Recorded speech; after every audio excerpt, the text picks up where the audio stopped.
Welcome to the Consulting Leaders Podcast, where we talk about the business of consulting. Whether you're looking to grow your practice or learn from the stories of leaders in consulting, you're in the right place. I'm your host, Guillaume Jouvencel, ex-PwC and co-founder of GHA Marketing. Join me as I interview the best consultants in their niche. Let's get on with the show.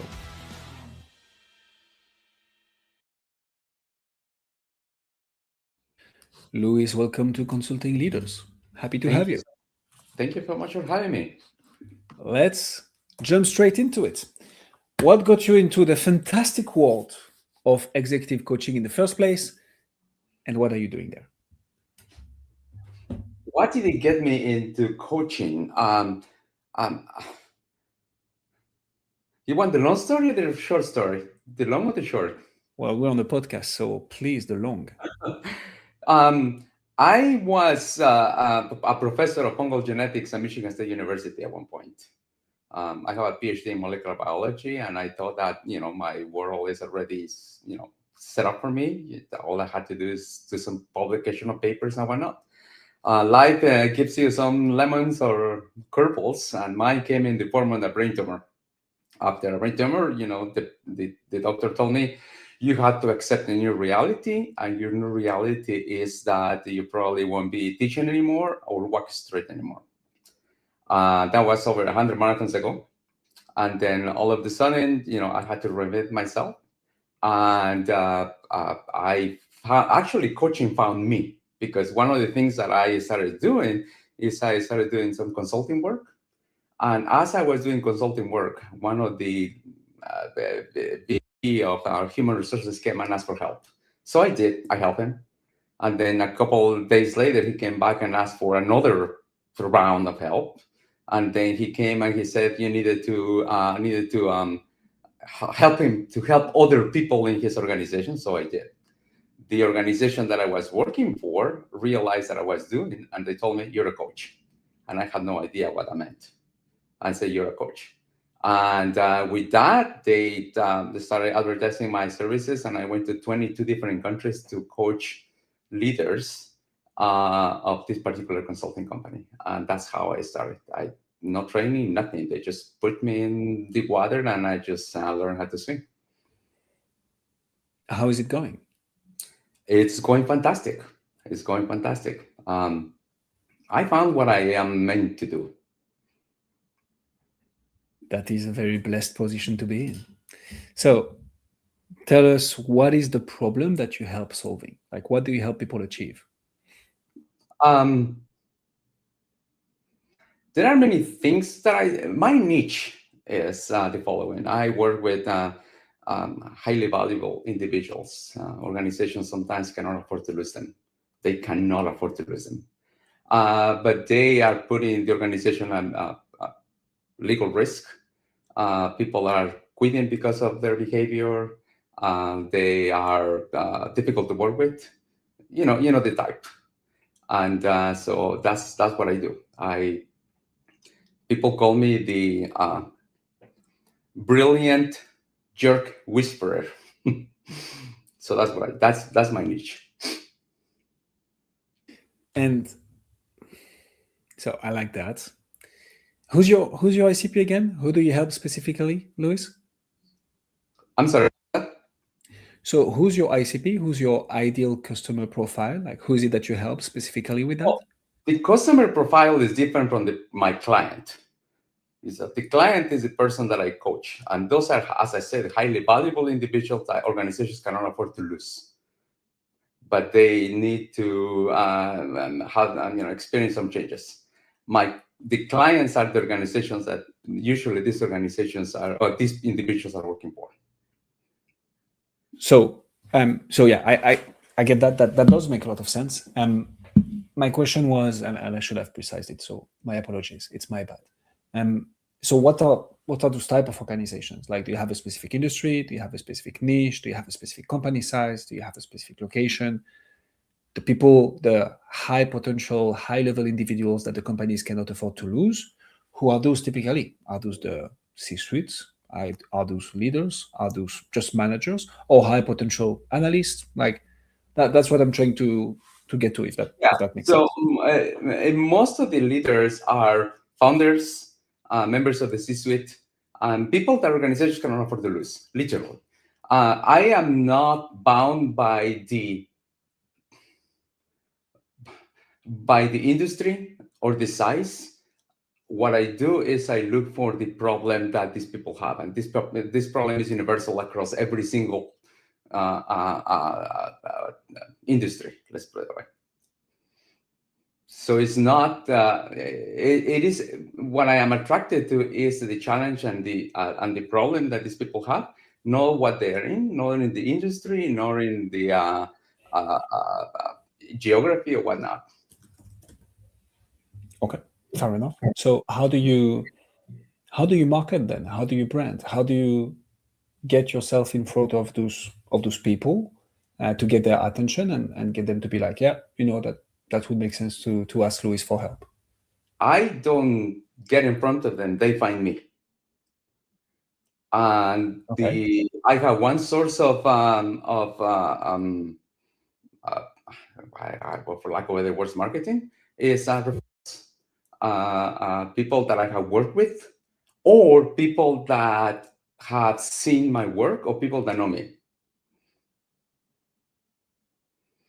So as I said, you know, I am not looking for clients. Clients, when they see the need and they know me, they find me. Okay, so you help someone, they get outstanding results, and because they get outstanding results, other people are like, hey, how did you get those results? And this is when they put them in touch with you. Like that's how you get business. Okay, cool. That's a super good position to be in. How would you recommend our listeners who are trying to acquire clients do the same? What can they learn from you in terms of like not having to find clients, but having your clients to find you? How can they do that? There are many different things. I tell you what worked for me and what I have done. As I said, you know, I mean, this is what worked for me, and if it worked for somebody else, that's great. But there are many different ways of actually doing this. What worked for me is number one is, instead of increasing my range, I narrow it down. In other words, I've been very specific and intentional about telling people what is it that I do and the type of clients that I work with. You know, a lot of times, you know, what I've seen many coaches and many consultants do is they try to do a lot of things, and that I tried that and it didn't work for me. You know, so by now the people that want to talk to me is because they are what I call them the buying phase. You know, they are looking for me because they know that I can solve a problem that they have. That's number one. Number two is I create content not for the purpose of pulling people, but to validate what I do. So I publish for Fast Company. I publish for HBR. I have a book, but the intention of the content that I create is not to pull people; is to validate what I do. Because when people, oh, who is this Luis? The first thing that they do is they try to search me, you know, and then they see what I've done. So those are the two things. And number three is I network. You know, I network with people, other coaches, because the reality, what I've seen is that many coaches don't want to touch these individuals. So coaches want to coach the coachable. I tell them, you send me the difficult ones. I want to work with the difficult ones. And that is something that many coaches have done. You know, hey, you know, I cannot help you, but I know someone that will.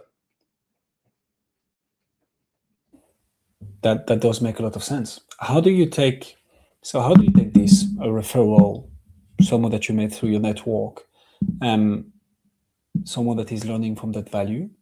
How do you turn these conversations, those initial connections, into a sales conversation, into an SOW, into a letter of engagement? Can you walk us through what sales motion looks like with you? As I said, you know, whenever somebody wants to talk to me, because they are already looking for someone that is solve the problem. So they are already on the, I want to hire somebody, either it's me or somebody else. And so what I do is I start, basically listening to what the issues are. And I don't point about the coaching process. I talk about the risks that the risk that they're facing, in other words, if you don't do anything, what is it? What are the risks that you're going to have? So try to emphasize the risks to create a sense of urgency. So they say, Luis, you're the one, let's send me a proposal or send me whatever, and let's do this. So I don't have I'm going to move these people from this, from that, from that. I know that the people they're already talking to me, they're really looking for someone to hire right now at that moment. And to tell you the truth, I have been hired several times on the spot. That's amazing. Well, how can we do that? Like, how do you reach a state where people come in the sales call, they never talked to you, and they're like, here are my credit card details, like, please help me out? How can we do that?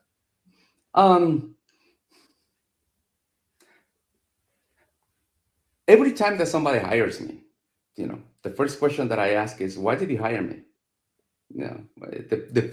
Every time that somebody hires me, next conversation after we sign the contract, I ask them, why did you hire me? And I have collected that data over many, many years, because that is valuable information to me as to how I position myself. So in the conversations that I have with individuals the first time, we don't talk about my credentials. We don't talk about my process. We don't talk about my the things that I bring to the table. My goal is to uncover what is it, the pain that they have, and what they will be looking forward as a sign of progress in 3 months.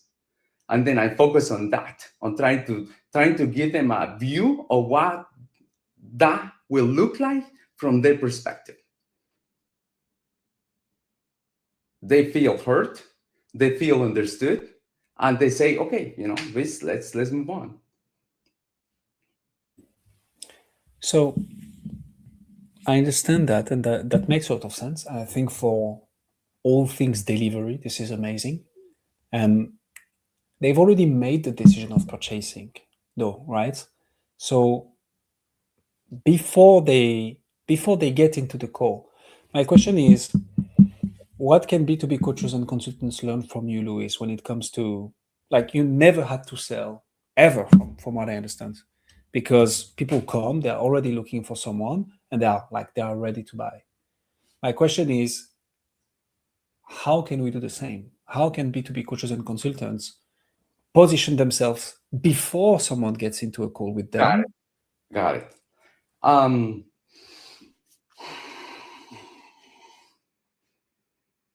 Two things. So when I started my business, I started like everybody else. How do I get more clients? How do I get clients? And I started looking at the potential areas of business development. And I categorize business development in 4 buckets. Let's put it that way. Bucket number 1 is the conquistador, the person that does podcasts, or the person that networks, and the person that cold calling and all of that stuff. I don't do that. That's not me. I cannot do that. I feel bad doing that. Number 2 is people that they call them minor. People that have a great network, a big network. And that network allows them to reach out to them and say, listen, hey, I have a coaching practice and this is what I do, so they mine the network. When I started, I didn't have that. Number 3 is the guru, the people that doesn't have any, that people just looking for them all the time. And you don't have to do anything on business development because the business comes to them. At that time, I didn't have that. I am moving into that area right now, but at the time, I didn't have it. The 4th element is I grew up in a farm, and what farmers do is they mine the field where they're in. So that's what I started to do, all I need is what I call a foot in the ground. Once I put in the ground, most likely I will develop business in this side. And that was my goal. I focused on that, and that's how I started growing. So that's number 1. So think about this. If somebody's starting right now, pick the business development that appeals to them and focus on that alone. For me, it was develop a business inside. Number two is I wanted to be recognized as an expert, and that is the long game. And in order for me to do that, I had to do three things. Number one is to create content that resonates. So if you look at my profile and LinkedIn, and my publications are long, all of them are long. There are no single small posts. They are long, and they have a big takeaway from that. What I do with that is that I create some sort of recognition, and I started building my brand. Let's put it away. So people will actually. But to tell you the truth, I was surprised that one of my latest clients found me through ChatGPT. And that was because of the content that I put out there. So content creation is number one. Number two is social proof. And what I mean by social proof is that you need to, I started associating myself with things that people recognize, like the fact that I teach at Stanford is social proof. The fact that I run an Ironman, 13 Ironmans, that is social proof. The fact that that I do those are social proof and increase your standing. And number three is networking. As I said, networking with people that you want to emulate, and that actually can raise the bar for you, and most likely will open the doors for you as well. So if you go back, number one is take care of the work that you're doing right now and generate business within. Number two is find the right business development that works for you and your personality. Create content, acquire social proof, and network. That does make a lot of sense. Thanks for sharing this. And the thing is it's a long game. I've been in business for 15 years, so I didn't start where I am now. And cool. And I think that a lot of times, we're thinking about, and I see it with many coaches. You have no idea how many times I get people, what do I need to do? What do I need to do? And the reality is that, this is a long game. This is a long game. You cannot build credibility overnight. This is a long game. Yeah. I agree. And it's, so thanks for sharing the thought leadership ecosystem that you've built, basically, Luis, right? It's, I think as B2B coaches and consultants, we need to understand that we live in a trust recession time, and anybody can claim anything on the internet. So two things I want to double down on what you said is, the first one is creating that deep, long, detailed content that is actually helping, not just optimized for, the hook and attention retaining on LinkedIn. It's good to play the game, but it's also important to provide actual value that helps people. Like if you can get people to consume your content, take action, get some positive outcomes. Now you have reinforced behavior that, you're helping those people. So when you do an ask or when they book a call with you, they already know you can help because you've already done that. And the second thing is social proof. At the end of the day, people have been burned. Anybody can claim anything on the internet. So having real, tangible proof, ideally in video, with full name, with a link towards the website, whatever the outcome that you've helped create, like this is undeniable proof. And now you can be like, I've helped other people like you do this. I can help you. So the authority, the trust part is like out of the way. You can just focus on potentially other objections or other things that might be blocking them, so that when they get into a call with you, they're already convinced, they already know that you can help them, and they head over their credit card details. Tell me more about retention. So once we've done all this, once we've created, after many, many years, that thought leadership engine, that ecosystem, the sales, it's not a sales system that you have, it's just like people come and they buy, which is awesome. How do you retain them? How do you get people to, work with you and keep on working with you? How do you optimize for that? I don't. Okay, next question. So how do you... and here's what I mean by that. This is something that I do. is I look at what other people are doing and I do the opposite. All right. So one of the things that I tell people when I start working with this, my job is to put myself out of the job. I don't want to create a dependency. I don't want to create a long-term relationship with you that all of a sudden I am doing the work that you should be doing yourself. So, however, I said, here is what I do is I don't work for less than 6 months. 6 months is the minimum that we're doing. And we're going to sign the contract for a year. So in other words, it is an opt-out rather than opt-in. At the 6 months, if they don't do anything, we already negotiated for the contract for a year, and then we just continue. If they decide, at the end of 6 months that is enough, they just send me an email saying we're done, and I'm happy to stop billing them. And that has been great because as I said, I don't want to create dependency, and I tell them, at the end of the 6 months or the year, my goal and our goal should be that you can continue your growth without me.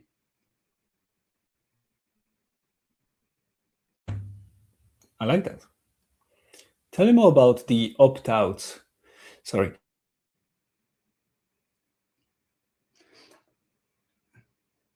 My apologies, I was sneezing. Tell me more about the opt-out offer. That's interesting. Yes. How do you articulate that?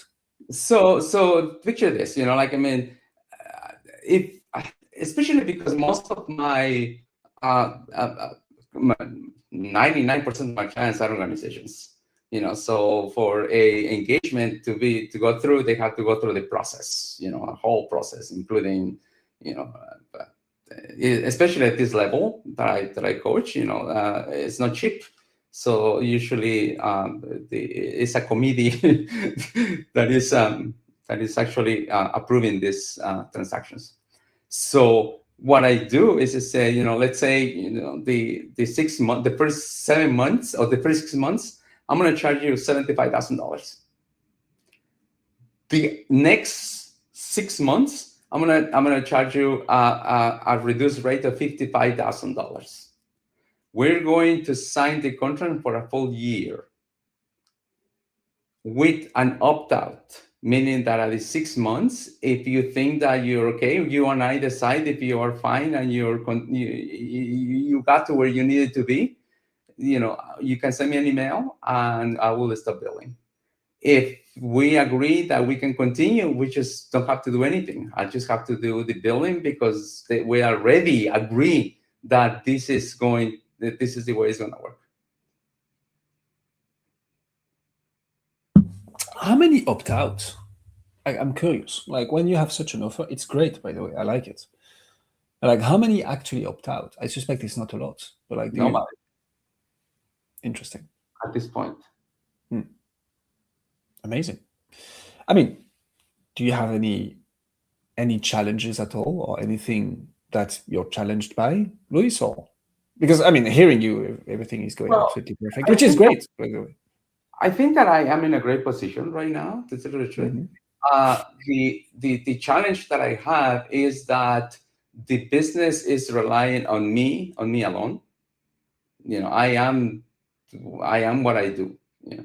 And if something were to happen to me, then the income will stop. And so that's the challenge that I have. It's like, how can I scale? How can I bring some additional income that is not tied to me doing the work? So as I mentioned, I am a brain tumor survivor, so I am uninsurable.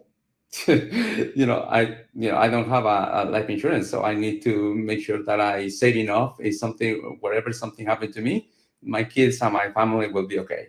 So that's my motivation, and I see that the challenge for me is that the business is dependent on me.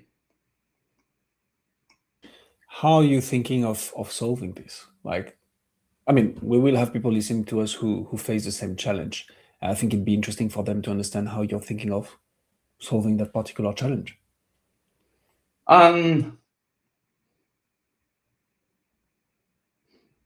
If I knew that already, I will tell you.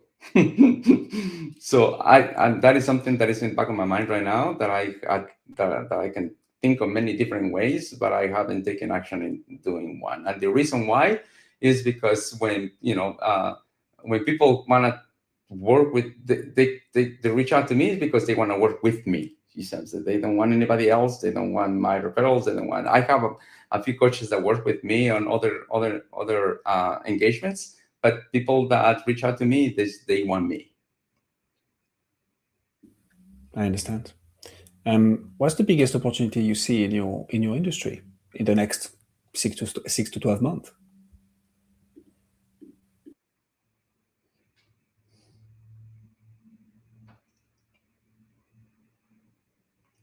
I think that, how can I, for the industry or for coaches, because those are two different things. Either or. Let's start with industry. Well, I think that there is an incredible amount of demand for coaching right now. It has grown tremendously. It's everybody wants coaching. Everybody wants coaching, and that is great. But it also creates a problem for coaches themselves. That now there is a lot of more coaches involved. There is a lot more demand, but there is a lot of what I call coaching consolidators. That are big, huge companies that are providing coaches at scale. And because they are providing coaches at scale, they are charging a lot less. So the opportunity for the coaching is amazing. There is a lot more demand of that. So now for coaches, I think that there is also an opportunity to narrow in and make yourself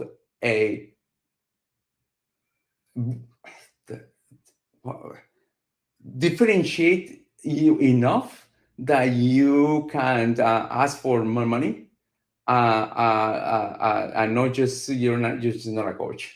You're providing a service. You're solving a specific problem that no consolidator is going to be doing. So I think that going back to what I said at the beginning is that the opportunity for coaches is to narrow and find their superpower and advertise the superpower rather than say, I am a coach.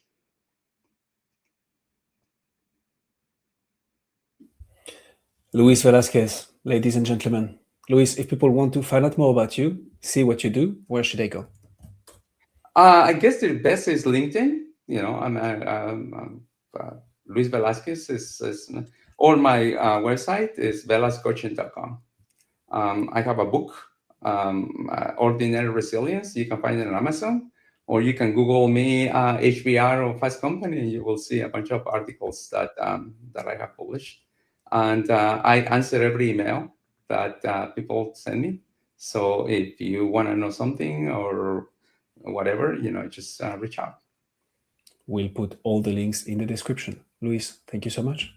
Thank you. I appreciate the opportunity. Thanks for joining us on this episode of the Consulting Leaders Podcast. We hope you learned valuable lessons on how to grow your practice and take your business to the next level. Make sure to subscribe and leave us a review wherever you're listening to this show so you never miss an episode. To apply and be a guest on the show, click the link in the description. See you next time. How